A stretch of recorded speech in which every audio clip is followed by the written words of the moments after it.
Time for your Low Country real estate market update. It's the Brian Beatty Real Estate Show. Brian is one of the top 1% real estate agents in Charleston. Find him online at listingsincharleston.com. That's listingsincharleston.com. Or call him at 843-400-8009. Now, broadcasting from the WTMA studios, here's your host, Brian Beatty. Good morning, Charleston, and welcome to another edition of the Brian Beatty Real Estate Show here on the Big Talker, 1250 WTMA and WTMA.com. I'm your host, Brian Beatty. Thanks for joining me. Gosh, almost a decade we've been on this program, helping you better understand the real estate market. What in the world's going on out there? What's up, what's down, what's sideways? Trying to help you guys make some sense out of the direction of the market. So I share my experiences with you as somebody that's been selling real estate here locally for 17 years, have done, over 1,200 transactions, about $1 billion worth of real estate volume. So I help you understand what I'm experiencing with the clients that I represent, that my team represents, and then I help you better understand the process. So we're going to talk about a few different things today, both market specific and then process specific.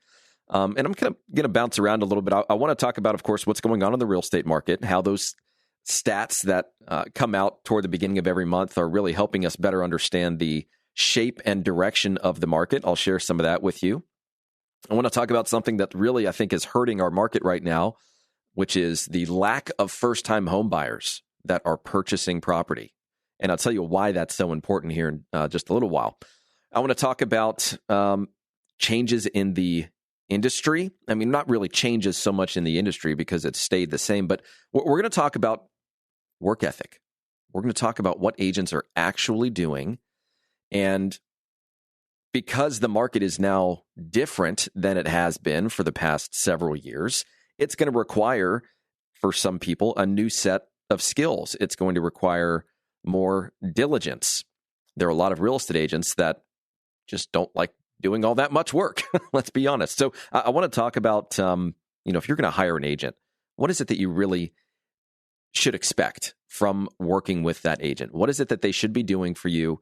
They need to be going above and beyond. How can you interview an agent to ensure that you're making the right decision? And then how can you hold that agent accountable once you've hired them? That's a mistake I think a lot of folks make. They hire an agent and then they just deal with poor service, poor communication, poor marketing, poor results.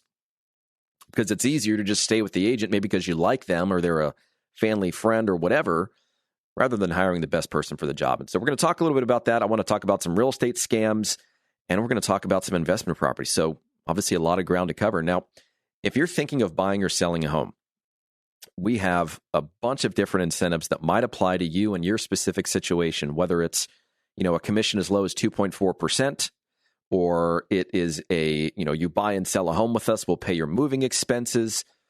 If you need to sell your home within 1 year of ownership and you've purchased the home through our team, we'll sell it for free. There's a bunch of different, incentives that we offer depending upon your situation. So I invite you to go to our website, listingsincharleston.com, and kind of snoop around, get a feel for who we are as a team, what we do, what we sell, how we sell it. You've got access to literally hundreds, I want to say over 700 or so videos now on YouTube of us basically filming this radio show, so you can put a face to the name and search by topic that's of interest to you. Or if you'd like to just give me a call, my number is 843-800-0065. That's 843-800-0065. That number comes to me directly. You can call or text it. Or lastly, if you prefer email, Brian, that's Brian with an I, the right way, Brian at BrianBeattyTeam.com. Beatty is spelled Beatty. So Brian at BrianBeattyTeam.com. So let's talk first about the market. And I'm just, I'm going to just read off a few stats here and just give you some commentary as we go and just help you guys better understand what's going on right now. Now, we all know that the market is softening. The question that we're getting from a lot of folks right now is, what do we think is going to happen next year? There are a lot of people that, frankly, still want to do something real estate related. They're just lacking the incentive or the motivation or the urgency. And that's okay. You don't have to be in a position where, hey, I've got to buy something right now or I've got to sell something right now. I'd like to make a move if it makes sense, if I found the right property, if I could get enough money for my house, if the process was seamless. fill in the blank. But as this market continues to turn, we're going to see a very interesting year next year in real estate, not just here locally, but regionally and nationally. There are a lot of moving parts to this. So let's just start with kind of where we are now and how that compared to, let's say, this time last year. And so the first thing we tend to look at is the number of homes for sale. Now, inventory has gone up almost 50% from this time last year. We're currently sitting at the end of November at about 3,150, right? That's the total number of properties for sale, residential properties in our MLS. If I go down to like February, it was at 1,400. January was at 1,500. And it's always lowest in January. And part of the reason for that is a lot of real estate agents write their listing agreements good through the end of the year, right? Properties expire from the market on December 31st. And so, like clockwork, we normally see somewhere around 15 or so % of the total inventory just kind of disappear overnight. And then those properties, most of them eventually come back on the market in the coming months, January, February, March, April. But just because they're not on the market anymore doesn't mean they can't still be purchased. So one way that we've found a lot of success for our clients in those quote unquote slow months in the beginning of the year is by just being proactive, reaching out to those folks and say, hey, I've got a buyer that was interested in your property. I know it's no longer on the market. Would you still entertain a sale? What does that look like? And then, of course, we have to take into account the fact that it was on the market at a certain price. Obviously, it didn't sell. There's a reason for that. Now, it could be that they were just asking too much money. It could be a variety of things. But we want to exhaust our resources when we're working with buyers to find them properties to purchase. So that's just one little sliver of the additional inventory that we seek out and find for our buyer clients. Something that's going to be really important for you coming up this year. We'll talk a little bit more about that. But new listings, we've seen a nice kind of bell curve emerge. We had 3,400 properties for sale in October, and now we're at 3,159. There's just, we're absorbing some of the inventory, but we're just not putting a lot of it on the market. In fact, if I look at the number of new listings we've had, if I look in May, as an example, this year, we had 2,600 properties that hit the market that month. Last month, we had 1,457. So new listings and the pace at which we're putting new listings on the market is down about 15% compared to this time last year. Now, pending sales are the properties that go under contract. They're getting ready to close. Pending sales are a good indication of current demand. Pending sales are down 28% compared to this time last year. We've seen a fairly sharp decrease over the past several months. Part of that is just due to the seasonality of the market, and that in and of itself is fairly normal. But in November last year, we had a little over 1,700 properties we put under contract. Last month, we had 1,240. So pending sales are down 28%. And when I look at closings are down 32%. In November of last year, we had a little over 1,800 properties that sold. Now we're at a little over 1,200. So we're starting to see some pretty big changes in the number of transactions that are occurring. Again, inventory or homes for sale is up 50%. If demand was consistent with that inventory, then you'd be seeing more transactions. So what is that doing to things like days on market? Well, the median days on market market-wide right now is 12 days. Now, when we talk about percentages, we have to be realistic with what with how we absorb this information, right? So if I were to say that median days on market is up 140% from this time last year, that sounds like a very big number. Well, it's taking 12 days instead of 5 days.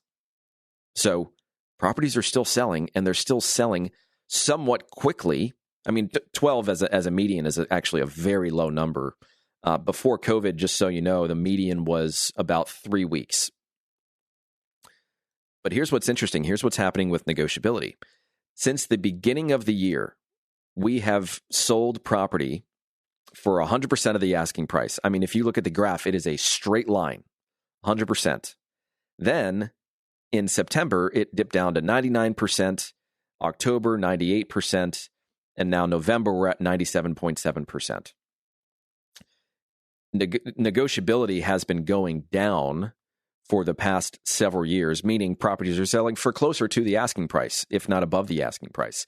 Now we're coming back down, and we're almost at pre-COVID levels for negotiability. So it's just saying that, look, we're returning toward a normal market. When we look at showings, because we have, anytime somebody requests a showing on a property we have for sale, an agent does that online. And I'm going to talk about this in a little bit greater detail as one of the issues that sellers typically experience. And that is people going to look at their house that are just not qualified to buy it or buy it right now. But when we look at showings, it's a really good indicator of demand. And we also like to compare the number of showings we're receiving on our listing to the number of average showings that someone else in that price range in that market should be getting, right? It's just a good indicator of, hey, are we priced correctly? Are we positioned correctly? If demand is lower than others are getting, well, that's something we need to have a discussion about. Or maybe we're getting showings that are consistent with the number of showings we should be getting in that price range. Maybe they're even more than what we should be getting, but we're not getting any offers. Well, it might just be that it's a really pretty house. It's marketed well. Clearly, the marketing is doing its job of getting people through the door. But for whatever reason, when they walk through it, there's something preventing them from making an offer, or something else just has something else that they want. You can't control everything, right? There are going to be plenty of people that don't like the floor plan or the neighborhood or just factors that are outside of your control. But we can use the number of showings that we're receiving on your property in comparison to the average house in your location and price range to give us a pretty decent indicator of whether we're positioned correctly or not. Showings on listings market right now are down 37%. It's, I think, again, a very good indicator of demand. So on average, properties are getting 4.6 showings per month. If we compare that to February, as an example, we were getting 11. If we compare it to November of last year, we were getting 7 showings per listing. So clearly there's less demand out there, and we understand why. It's because of interest rates and ultimately affordability. We've had prices that have gone through the roof over the past several years. I mean, if you look at January of 2019, the median sales price in Charleston was $266,000. It peaked in May of this year at $425,000.